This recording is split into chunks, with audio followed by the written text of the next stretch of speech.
la gracia. ¿Qué es la gracia? Bueno, pues, por ejemplo, si nos vamos al capítulo 10 de Mateo, dice el capítulo 10 de Mateo de esta manera, hermanos. Cuando está enviando el Señor a sus discípulos, los manda y les dice esto. Dice, voy a leer desde el verso 1, capítulo 10, hermanos, verso 1. Dice, y entonces llamando a sus 12 discípulos les dio potestad contra los espíritus inmundos para que los echasen fuera y sanasen toda enfermedad y toda dolencia. Y los nombres de los 12 apóstoles son estos: el primero Simón, que es dicho Pedro, y Andrés su hermano, y Jacobo hijo de Zebedeo, y Juan su hermano, y Felipe, Bartolomé, Tomás y Mateo el publicano, Jacobo hijo de Alfeo, Lebeo por sobrenombre Tadeo, Simón el cananita y Judas Iscariote, que también le entregó. A estos 12 envió Jesús, a los cuales dio mandamiento diciendo: por el camino de los gentiles no iréis, y en ciudades samaritanas no entréis, mas id antes a las ovejas perdidas de la casa de Israel. Y yendo predicar, diciendo: el reino de los cielos se ha acercado. Sanad enfermos, limpiad leprosos, resucitad muertos, echad fuera demonio. De gracia recibiste, da de gracia. Aquí entra la palabrita, de gracia. ¿Qué quiere decir de gracia recibiste y da de gracia? Pues quiere decir que tuvieron una recepción de algo que no les cuesta. ¿Sí? Dice después otro texto de la Sagrada Escritura: ya sabéis cuál es la gracia del Señor Jesucristo, que siendo pecadores, Jesús murió por nosotros. Esa es una verdad absoluta. ¿Qué nos cuesta? ¿Verdad? El que haya muerto Cristo, ¿qué nos costó? ¿Qué nos cuesta? No nos cuesta absolutamente nada. ¿Sí? ¿Qué es la gracia? Por ejemplo, vemos nosotros un condenado a muerte o un preso, ¿verdad? Pues decía el hermano ministro, ¿por qué se le dio la gracia o el indulto a Barrabás? ¿Verdad? Bueno, porque les recordó Pilato y les dijo: bueno, hay costumbre entre ustedes que en el día de Pascua yo les suelte un reo, ¿no? Ahora escojan a quién quieren, al que se dice Cristo o a Barrabás, que era un asesino, ¿no? Y la gente dijo: no, pues danos a Barrabás. Entonces se le concedió la gracia, se le concedió la vida, porque a Barrabás era que iban a crucificar en lugar de Cristo, ¿sí? Pero crucificaron al Cristo y le dieron la gracia a Barrabás. Todo esto, esta combinación de las palabras, ¿sí? Decíamos en la tercera parte, en el cóctel, este cóctel terrible, ¿no? Aquí en este cóctel tenemos que considerar que se maneja, no se ve claramente por qué tienen que manejarse las dos palabras, ¿sí? Pero por ejemplo dice, la Sagrada Escritura dice, en el capítulo 2 de Gálatas, dice así, Gálatas 2, verso 16, dice: sabiendo esto, que el hombre no es justificado por las obras de la ley, sino por la fe de Jesucristo. Nosotros también hemos creído en Jesucristo para que fuésemos justificados por la fe de Cristo y no por las obras de la ley. Por cuanto por las obras de la ley ninguna carne será justificada. ¿Sí? La justificación hay que buscar la justificación. ¿Sí? ¿Quién necesita justificación? Pues el culpable, el que tiene un delito, el que ha cometido una falta. ¿Sí? Como yo les decía en el principio, para eso hay que hacer esa diferencia. En el principio se dio esa ley que decíamos, la que estaba constituida por los 10 mandamientos y los estatutos que están en el capítulo 21, 22 y 23 del Éxodo. Pero no se ajustaron a ese pacto. Por eso escribió Jeremías y dice que vienen días en los cuales haré un nuevo pacto. Viene un nuevo pacto, no como el pacto que hice con vuestros padres el día que los tomé de la mano para sacarlos de la tierra de Egipto, porque ellos no permanecieron en mi pacto y yo los menosprecié, dice el Señor. ¿Verdad? Entonces viene un nuevo pacto. Y entonces en ese pacto dice, y este es el pacto que haré con vosotros después de aquellos días. Daré mi ley en el alma de ellos, en el corazón de ellos los escribiré, y seré a ellos por Dios y ellos me serán a mí por pueblo. Pero ¿qué pasó ya con el comportamiento que van a llevar? Porque es un comportamiento pecaminoso. Y como está escrito que la paga del pecado es la muerte, para no darle muerte, para no exterminar a su pueblo, entonces hay una cobertura de misericordia divina. ¿Sí? Usted peca, ¿verdad? Pues ¿sabe qué? Cuando usted peque va a hacer el favor de traer delante del sacerdote un sacrificio. Va a usted traer un cordero, un borreguito. Lo degüella, después la cabeza, pone usted su mano sobre la cabeza y de esa manera usted va a estar disculpado de su pecado. Cuando vemos nosotros esto, pero además esto se podría hacer de manera personal y luego hay un sacrificio por el pecado de manera colectiva. ¿Sí? Está escrito que a los 10 días del mes séptimo en el calendario hebreo que se llama el mes de Tishri, todo el pueblo tenía que hacer un sacrificio colectivo, lo que llaman el Yom Kippur, el día del perdón. Cuando se acaba el templo, ¿verdad? Pues ya no hay corderito que matar, ni mucho menos, pero sí sigue la tradición y la costumbre. Y la costumbre hasta el día de hoy en el pueblo judío es que hay que ir el día 10 del séptimo mes, el día de Yom Kippur, y es un día de ayuno de 24 horas, de meditación, etcétera, etcétera. Y lo sigue haciendo el pueblo. Pero tiene este sistema que podemos saber a decir, Dios dio como cobertura por los pecadores. Tenía o tiene un problema muy grave, no se cesa de pecar. La gente sigue, porque cada año te hacen el mismo rito, y allá no solamente cada año, sino todos los días, porque todos los días se podía hacer un sacrificio por el pecado. Por eso decimos, los 7 capítulos primeros de Levítico, que se resumen en el verso 37, que ya les leí, dice ahí con toda claridad, se los vuelvo a leer para que ustedes vean que aquí lo está diciendo muy claramente de qué ley se tratan todos los 7 capítulos, de qué ley están tratando, ¿no? Y dice aquí con toda claridad, 7:37 de este libro tercero de los libros que escribió Moisés, y que dice así: esta es la ley del holocausto, del presente, de la expiación por el pecado y de la culpa y de las consagraciones y del sacrificio de las paces. Esta es la ley del holocausto, del presente y de la expiación. ¿Sí?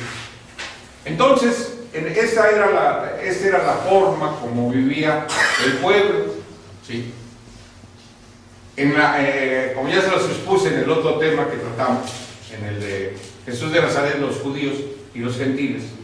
Cuando es mandado Jesús de Nazaret a los judíos, ¿verdad?, les viene a hacer, pues vamos a decir, una especie de, quiere hacerles una especie de acuerdo, ¿no? Mira, vamos a hacer una cosa, ¿no? Vamos a quitar todos los sacrificios y te voy a dejar un solo sacrificio, una sola expiación, que es mi propio cuerpo. Yo me voy a entregar, yo voy a morir, para que ustedes hagan uso de este sacrificio que va a ser permanente. En este momento estamos hablando solamente del pueblo de Israel, porque acuérdense que les dije que la doctrina hay que verla desde el punto de vista doméstico, o sea, nada más lo que le toca a ellos. Todo el tiempo de su vida terrenal de Jesucristo, el bendito Salvador, todo lo que predicó y todo lo que lo dijo exclusivamente para el pueblo judío.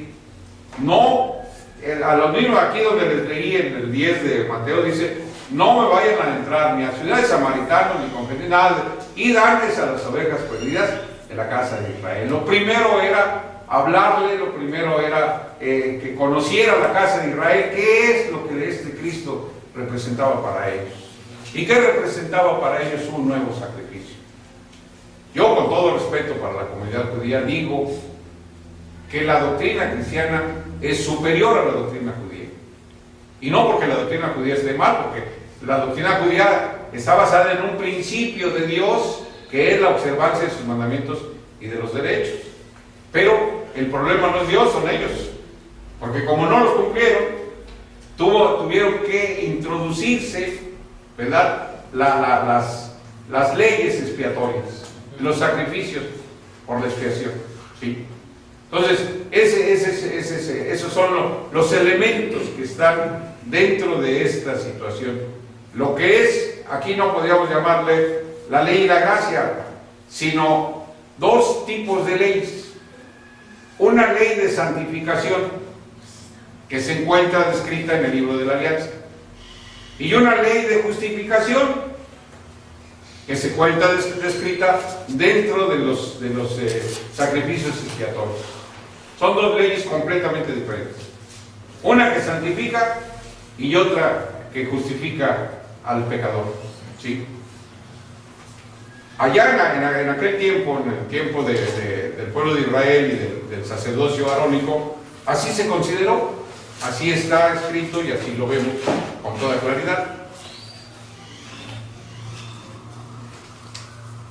Trasladamos eso para la época cristiana. Y ahí es donde viene el problema.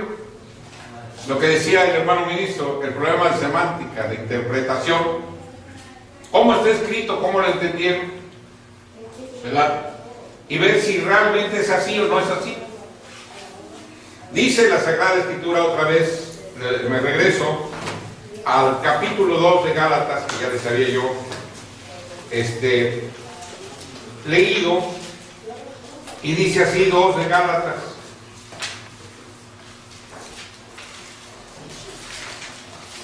Dice así el capítulo 2 y verso 16. Dice, sabiendo esto, que el hombre no es justificado por las obras de la ley, sino por la fe de Jesucristo, nosotros también hemos creído en Jesucristo, para que fuéramos justificados por la fe de Cristo, y no por las obras de la ley, por cuanto por las obras de la ley ninguna carne será justificada. ¿Sí? Entonces la gente lo oye y dice, no, pues sí, el hombre tiene que ser justificado por la fe y no por las obras de la ley. Pero nada más que aquí hubo un pequeño problemita, un pequeño grande problema que tiene metido a la mayor parte de las religiones, las tiene metidas en la mentira, ¿verdad? ¿Por qué las tiene metidas en la mentira? Pues nada más por lo que vamos a entender aquí, ¿verdad?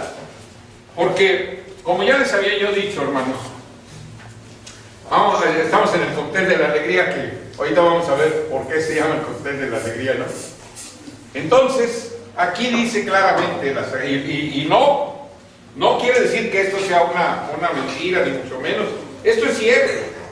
El problema no es la verdad ni la mentira, el problema es la interpretación, ¿verdad? Dice claramente que por obras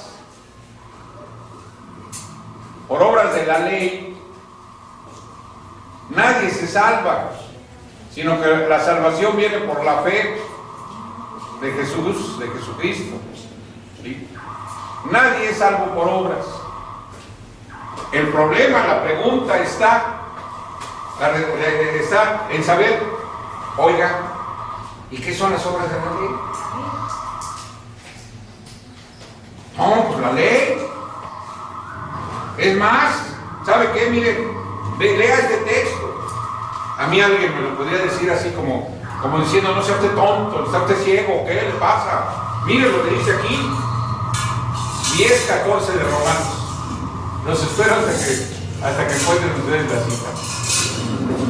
Vea, les vuelvo a repetir porque pues, sí, hay gente que así, ¿cómo no? Pues que usted, hermano Romero, tanto que sabe, pues que no ha leído este texto. Mire lo que dice aquí, porque el fin de la ley es Cristo para justicia a toda gente que cree. La ley ya no.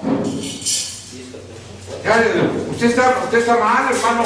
¿Cómo? Usted todavía anda guardando la ley, eso ya no, ya lo quitó Cristo. Caray.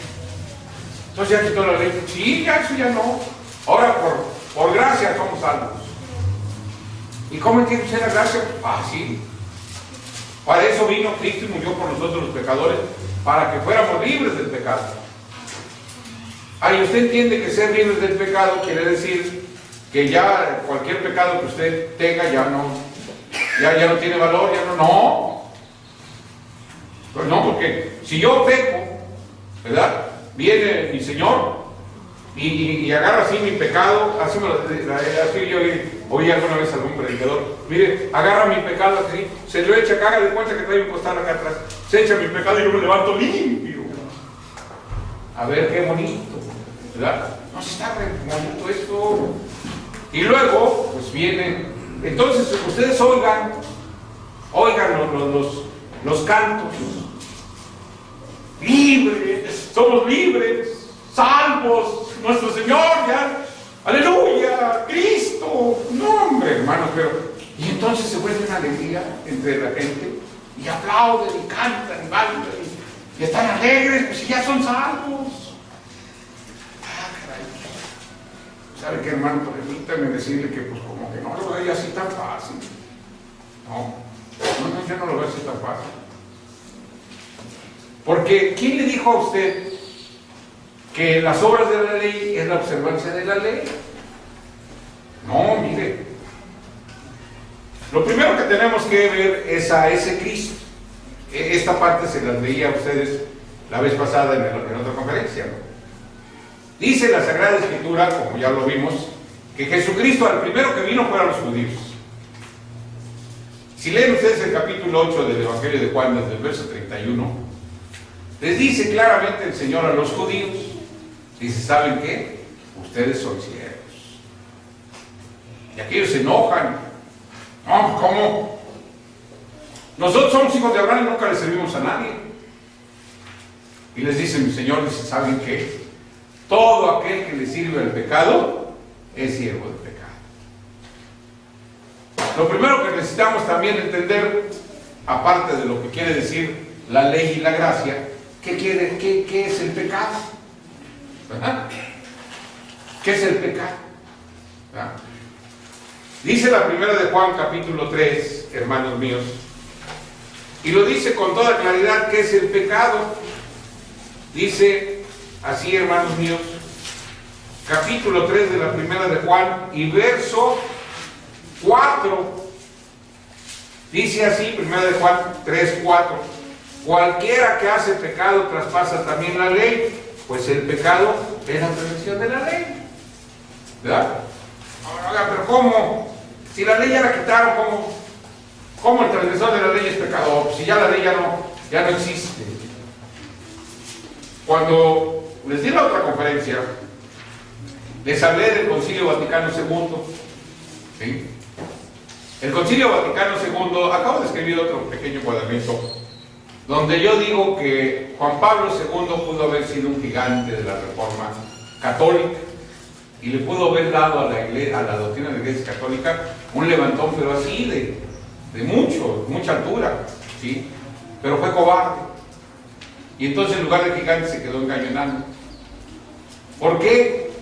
Porque si ustedes recuerdan, el Concilio Vaticano II les decía que en el Concilio Vaticano II tratan una cosa en la que, de acuerdo a otro tema que ya les había yo planteado, que es el de la teología de la sustitución, desde el siglo VI, hay algunos historiadores judíos que me dicen que no, que fue antes, pero yo, por los antecedentes históricos que tengo, les digo, bueno, yo más o menos entiendo que esto empieza a finales del siglo VI, cuando Gregorio I dice que como los judíos rechazaron a Cristo, Cristo les rechazó a ellos, y ahora el Cristo se hace de un nuevo Israel, que es el Israel espiritual, el Israel de Dios, que dice la Iglesia Católica, somos nosotros.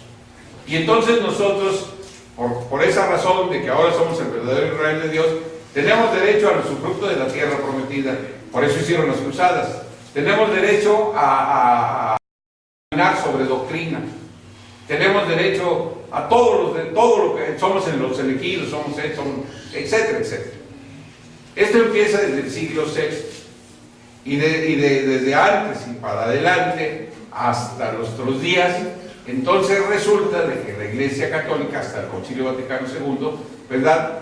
Tenía una forma de doctrina tal para con los que creen en esta fe, para hacer una persecución judía terrible, infame, ¿verdad?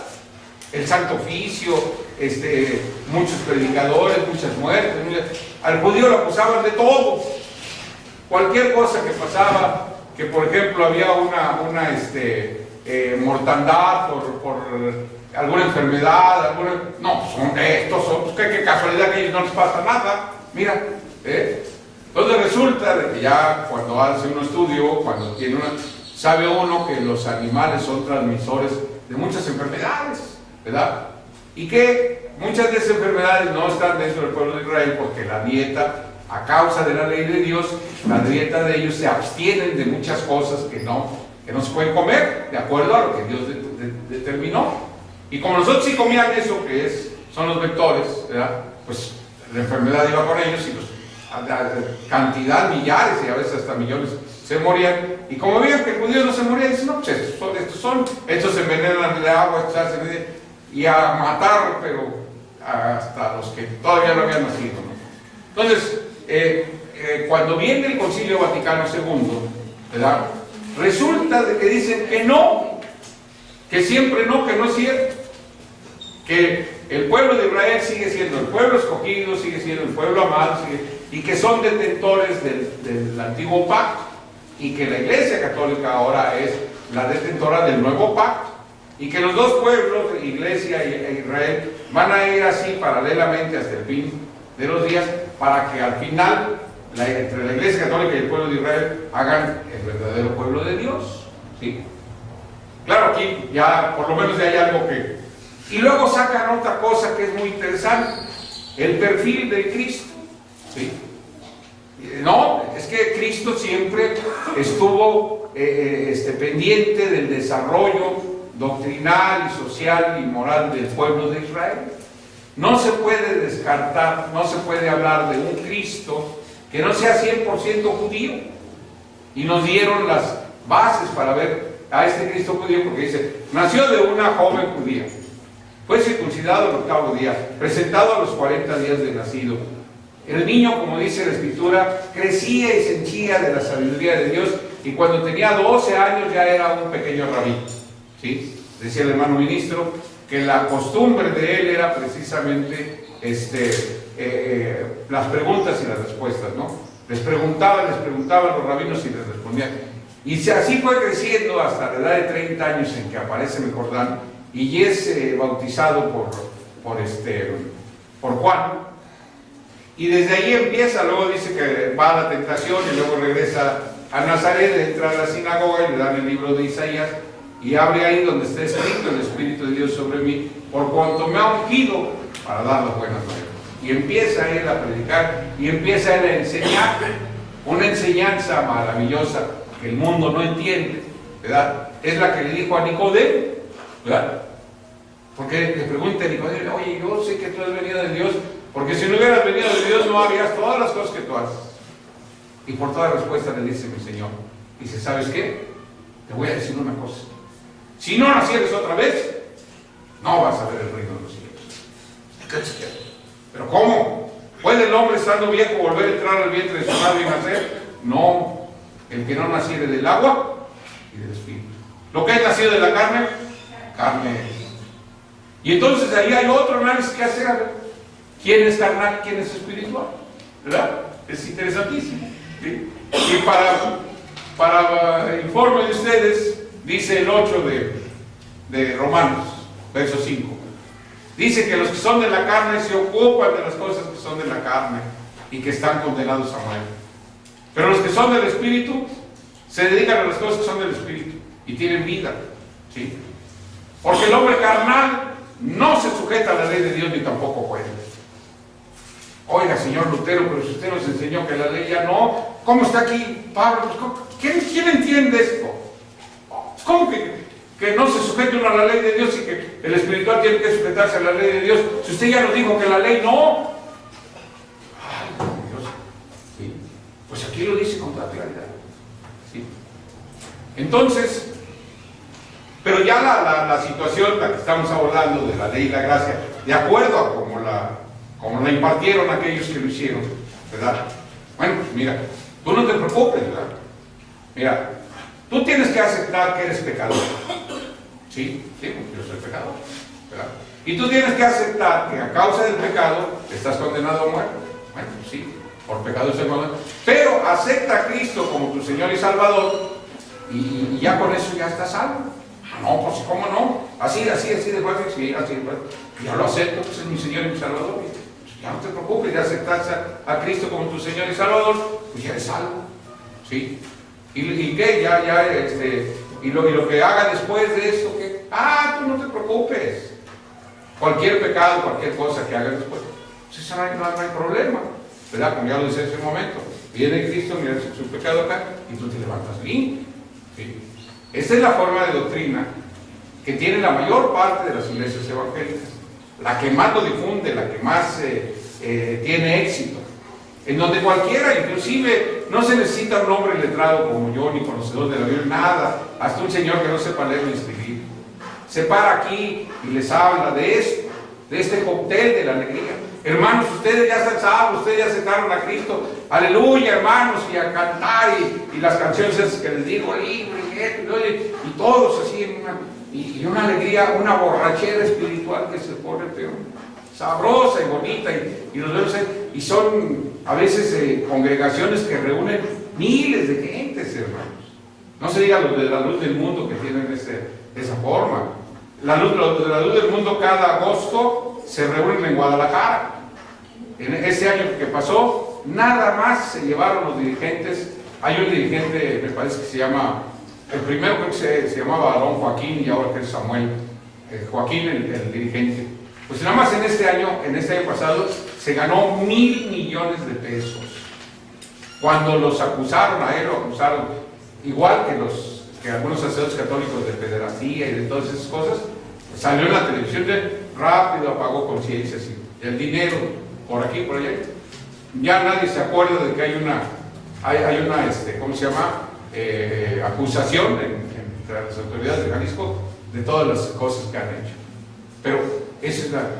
Entonces, cuando los vamos a presentar, ¿sí?, a la realidad de las cosas, ¿verdad? Cuando la gente dice, oiga, no, pero es que no viene, ahora le voy a decir cómo es, ¿sí?, cómo lo dictaminó el Señor, cómo lo dijo el Señor que debería de ser, para que vea usted nada más qué grandeza, porque la doctrina de Jesucristo, el verdadero yo, muy lamentablemente, pues algunas ocasiones, inclusive a dirigentes muy grandes del movimiento evangélico en México, le dicen, pues, ¿sabes qué, hermano? Pues tú de cristiano no tienes nada. La mayor parte de los 600 cristianos no lo son. ¿Por qué? Dame oportunidad, como hoy que la tengo, y te digo por qué, ¿verdad? Para que veas quién es el verdadero cristiano.